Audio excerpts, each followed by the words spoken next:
नमस्कार अकोलेकर, मी नगरसेवक हितेश कुंभार। आज आपल्या पुढे एक असं गंभीर विषय घेऊन आलोय। खरं तर आपल्या सगळ्या अकोले तालुक्याला माहिती असेल की गेल्या 2 दिवसापूर्वी अकोले तालुक्यात एका अतिशय होतकरू अशा 30 वर्षीय तरुणाने आत्महत्या केली। उंच खडक गावातील अनिल राक्षे या तरुणाने जी आत्महत्या केली त्यानंतर आपल्याला सोशल मीडियावर असेल, न्यूज चॅनलवर आपल्याला त्याबद्दल कल्पना मिळाली असेल। खरं तर ही बाब अतिशय गांभीर्यपूर्वक घेण्याची गरज आहे आणि त्याकरिता आज मी आपल्या समोर सोशल मीडियातर्फे आपल्या समोर काही मुद्दे मांडणार आहे। पाहायला गेलं तर जे अकोले तालुक्यामध्ये यापूर्वी देखील असे आत्महत्येचे अनेक प्रकार घडले आहे आणि अवैध सावकारी म्हणजे जी खासगी सावकारी या तालुक्यामध्ये जी मोठ्या प्रमाणात वाढत आहे आणि त्यामुळे अनेक जण आपले प्राण गमवत आहेत, बळी पडत आहेत। याला कुठेतरी चाप बसला पाहिजे म्हणून आज मी तुमच्याशी बोलण्याकरता या ठिकाणी आलेलो आहे।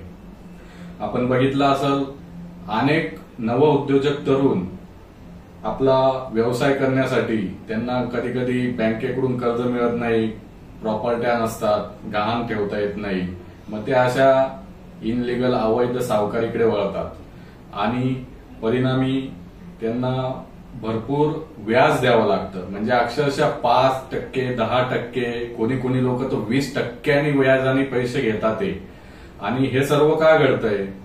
खरं बघायला गेलं तर तरुणांना या ठिकाणी अनेक संधी आहेत। आपण वेगवेगळ्या माध्यमातून आपल्या देशाचे पंतप्रधान असतील त्यांनी देखील भरपूर अशा सोयी सुविधा उपलब्ध केल्या आहेत ज्याने तुम्ही रोजगाराकरता लोन घेऊ शकता। परंतु मी बघितलं अक्षरशः फंडानी काही लोक फंडानी पैसे देतात आणि प्रत्येक गुरुवारी त्याचा हप्ता वसूल केला जातो।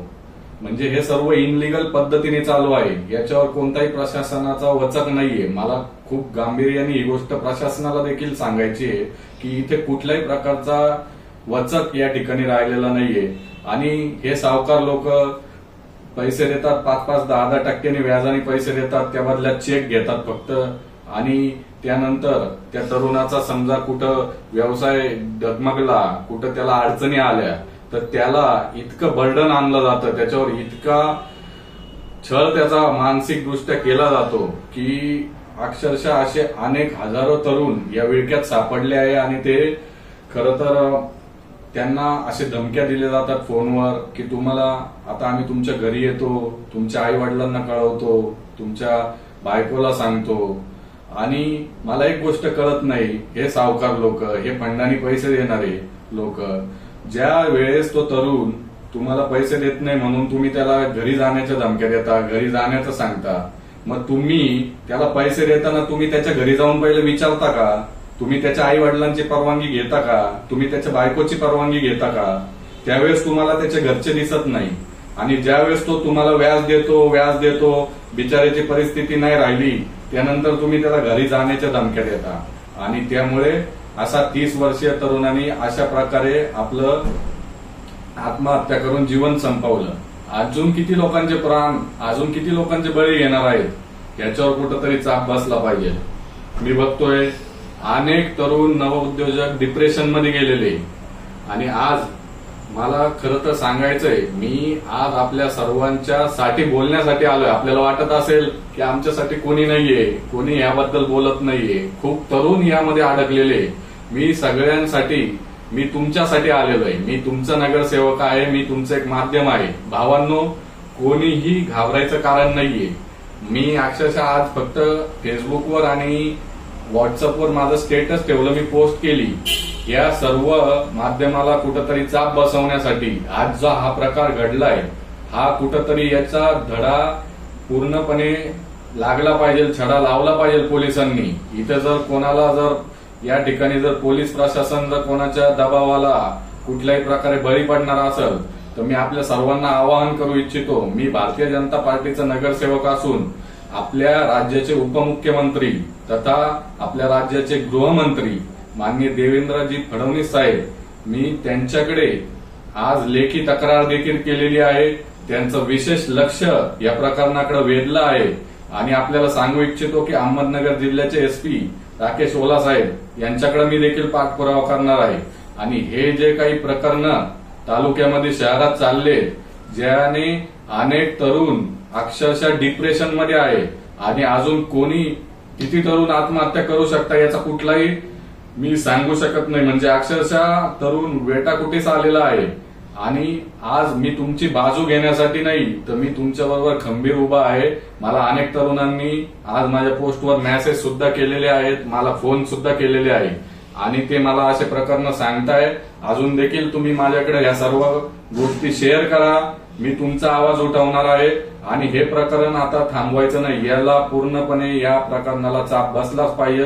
ही अवैध सावकारी आणि हे जे इनलिगल धंदे या ठिकाणी फंडाचे व्याजाचे चालू आहे याच्यावर चाप बसवण्यासाठी हा हितेश कुंभार तुमच्या पुढे आलेला आहे. अजून एक मुद्दा तुम्हाला सांगायचा झाला तर अनेक तरुणांनी ऑनलाईन लोन घेतलेले आहे.